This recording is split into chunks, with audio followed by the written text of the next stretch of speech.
రాష్ట్ర విభజన నేపథ్యంలో రాష్ట్రం బాగుపడాలంటే, రాష్ట్రం అభివృద్ధి చెందాలంటే చంద్రబాబు నాయుడే ఒక ధీటైన వ్యక్తి అని కూడా ప్రజలు నమ్మే గెలిపించారంటారు కదా. ఏం కాదండి, ఎన్ని ఊరికే 40 ఏళ్ళ ఏమంటారు ఇండస్ట్రీ అంటారా, 40 ఏళ్ళ ఎక్స్పీరియన్స్, 35 ఏళ్ళ ఎక్స్పీరియన్స్, 40 years ఇండస్ట్రీ పొలిటీషియన్స్. అబద్ధపు వాగ్దానాలు నోటికొచ్చినట్టన్నీ అబద్ధాలు కదండి, మాట్లాడేదే అబద్ధాలు, అందరినీ మాయ చేసే కార్యక్రమం తప్ప ఎవరినైనా సరే వీళ్ళు వాళ్ళనే తేడా ఏం లేదండి. సొంత బంధువులని కాదు, బయట వాళ్ళని కాదు, ఇంకోరని కాదు, మోసం చేయడమే వారి వృత్తి అన్నట్టు అనమాట. అంటే రాజశేఖర రెడ్డిలో మోసం చేసే నైజం లేదంటారా? ఫస్టే లేదండి, చెప్పింది చేసేదే రాజశేఖర రెడ్డి గారి, ఆయన తనయుడు జగన్మోహన్ రెడ్డి గారికి అంతే. ఈ మాట ఇస్తే మడమ తిప్పే వ్యక్తులు కాదనమాట వాళ్ళంతా కూడా. స్వతహాగా మీ ఫోర్ ఫాదర్స్ నుంచి మీరు కడప జిల్లా వాసులా లేక ఇతర జిల్లా నుంచి ఇక్కడికి వచ్చారు మీరు? నేనైతే మా ఫాదర్ అయితే అనంతపూర్ జిల్లా చివులవాగుపల్లి అని చెప్పేసి పెద్దపప్పూరు మండలం. దాని తర్వాత అక్కడి నుంచి అంటే మా అమ్మ ఒక్కతే, ఆమెది ఇక్కడ పులివెందుల కాన్స్టిట్యూన్సీ అంకాలమ్మగూడు. మా నాన్నగారి పేరు రామాంజల్ రెడ్డి గారు. రామాంజల్ రెడ్డి. ఆయనకి ఎంతమంది సంతానం మీరు? మేము 5 మంది సంతానం. అంటే దాంట్లో విజయమ్మ గారు మొదట ఆమె, నేను సెకండ్ వన్. మిగతా వాళ్ళు సార్ మరి నా తర్వాత ఇంకొక ఆయన ఉంటాడు సుదర్శన్ రెడ్డి అని, దాని తర్వాత స్వర్ణ అని చెప్పేసి మన వైవి సుబ్బారెడ్డి ఇప్పుడు ఒంగోలు ఎంపీ గారు, ఒంగోలు. ఇంకొక ఆయన చంద్రప్రతాప్ రెడ్డి అని ఉంటాడు, ఆయన లేడు ఇప్పుడు, నోమోవర్. ఆయన యాక్సిడెంట్లో పోవడం జరిగింది. ఎలా జరిగింది సార్ అది? ఎక్కడ జరిగింది? అక్కడ కర్ణాటకలో రోడ్ యాక్సిడెంట్ జరిగి. ఎలా జరిగింది సార్ అది? అంటే అది మాకు అక్కడ పవర్ ప్రాజెక్ట్ ఉండేది, దానికోసం పోయడం జరిగింది.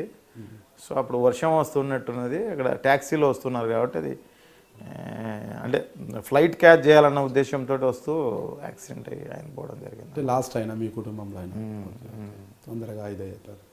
అయితే సార్ మీ సోదరి గారైన విజయమ్మ గారు ఎక్కువ అనంతపురం జిల్లా వాళ్ళ అమ్మమ్మ గారి దగ్గర ఎక్కువ పెరిగారు అది అంటారు.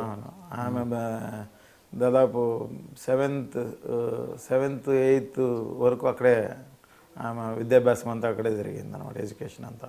దాని తర్వాతనే పులివెందులకు రావడం జరిగింది. హైయర్ స్టడీస్ ఏమైనా చేశారా మేడం? ఎవరు? విజయమ్మ గారు. ఆమె ఇంటర్మీడియట్లో ఉండగానే ఆమెకు పెళ్ళి అయింది అనమాట. Intermediate first year, second year అంటే ఫస్ట్ ఇయర్ ఎండింగ్లో, సెకండ్ ఇయర్లో రాజశేఖర రెడ్డి గారు చూడడం జరిగింది, పెళ్ళి కావడం. మీ విద్యాభ్యాసం అంతా ఎక్కడ జరిగింది అంటారు? నా విద్యాభ్యాసం కూడా పులివెందులోనే జరిగింది. అయితే నేను నా డిగ్రీ తిరుపతిలోను కడపలోనూ కావడం జరిగింది అనమాట. డిగ్రీ వరకు, మిగతా అంతా పులివెందులో చేయడం. మొత్తం పులివెందులో డిగ్రీ పూర్తి చేశారు. అయితే అనంతరము మళ్ళీ ఏ పరిస్థితుల్లో మీరు కడప జిల్లాకి రావాల్సి వచ్చింది? అంటే మా అమ్మగారి ఊరు పులివెందుల దగ్గర ఉన్న అంకాలమ్మగూడూరు. సో అంకాలమ్మగూడూరు కాబట్టి ఆమె ఒకతే కూతురు. సో దానికోసం మా ఫాదర్ ఇక్కడికి రావడం. ఇక్కడి నుంచి మీ నాన్నగారికి అక్కడికి ఇచ్చారు, అనంతపురం జిల్లాకి ఇచ్చారు మీ నాన్నగారికి, మీ అమ్మగారిని. తర్వాత ఆయన ఇక్కడికి అంటే దాదాపు ఇల్లరీకం టైప్లో వచ్చేసారనమాట. ఇక్కడ ఆమెకంతా ఒకతే కూతురు, సో దండిగా ఆస్తి ఉన్నది, అందుకోసం ఆయన ఇక్కడికి రావడం. ఆయన ఒకరేనా అక్కడ? ఆయన ఇద్దరు అక్కడ, వాళ్ళిద్దరు అక్కడ కూడా మంచి ఆస్తిపరులు. మా ఫాదర్ వాళ్ళు ఆస్తులను వదిలిపెట్టి ఇక్కడికి ఎందుకు వచ్చారు? అంటే అక్కడ వాళ్ళ తమ్ముడు ఉన్నారు కదా, ఆయన అక్కడ నుండి ఇక్కడికి, ఈయన ఇక్కడ రావడం, ఇక్కడికి వచ్చారు. అనంతరం ఇక్కడ ఉండగానే రాజశేఖర రెడ్డి గారు. మాకు బస్సులు అది ఉండేటి పులివెందుల్లో, మంచి ఫ్లీట్ ఓనర్ ఆయన. అంటే మీ సంబంధం ఎందుకు చేసుకోవాలనుకున్నారు రాజశేఖర రెడ్డి? అప్పుడు రాజారెడ్డి వాళ్ళ ఫ్యామిలీ అంటేనే, ఒక రాష్ట్రంలోనే రాజారెడ్డి గారి పేరు చెప్తేనే ఒక చరిష్మా. అసలు రాజశేఖర రెడ్డి గారి రాజారెడ్డి గారు అంటేనే ఒక చరిష్మా, పెద్ద పులి అనేవాళ్ళు అన్నమాట. అసలు అలాంటి సమయంలో మీ సంబంధాన్ని ఎందుకు కోరుకున్నారు? అంటే రాజశేఖర రెడ్డి గారు MBBS అయిపోయిన తర్వాత, అంటే హౌస్ సర్జన్కు ముందే ఆయన చూడడం జరిగింది. అంటే ఇదేసే ఏమంటారు, అది ముందు నిర్ణయించిన దేవుడు నిర్ణయించిన దాని ప్రకారం పెళ్ళి జరిగింది అనుకుంటాను.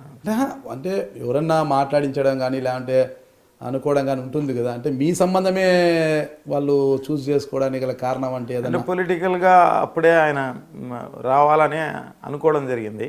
సో దాంట్లో బేస్ చేస్తూ ఆయన. మీకు పొలిటికల్ బ్యాక్గ్రౌండ్ ఉంది అప్పుడు? పొలిటికల్ బ్యాక్గ్రౌండ్ లేదు, కానీ ఆ మండలంలో కొంత ఇన్ఫ్లుయెన్స్ ఉండేది అన్నమాట. మీకు ఏ మండలం? సింహాద్రిపురం, పులివెందుల కాన్స్టిట్యూషన్ పరిధిలోని. అప్పుడు వేంపల్లి తాలూకా అనుకుంటుంది. ఏది? సింహాద్రిపురము కాదు, పులివెందులలోనే ఉండింది అప్పుడు. సింహాద్రిపురం మండలంలో మీరు ఉండేవాళ్ళు అక్కడ దానివల్ల అవును. చేసుకోవడం జరిగిందంటారు. అంటే ఎప్పుడు సార్ మ్యారేజ్ అయింది? 72 సంథింగ్. అప్పుడు మీరు ఏం చేసేవాళ్ళు?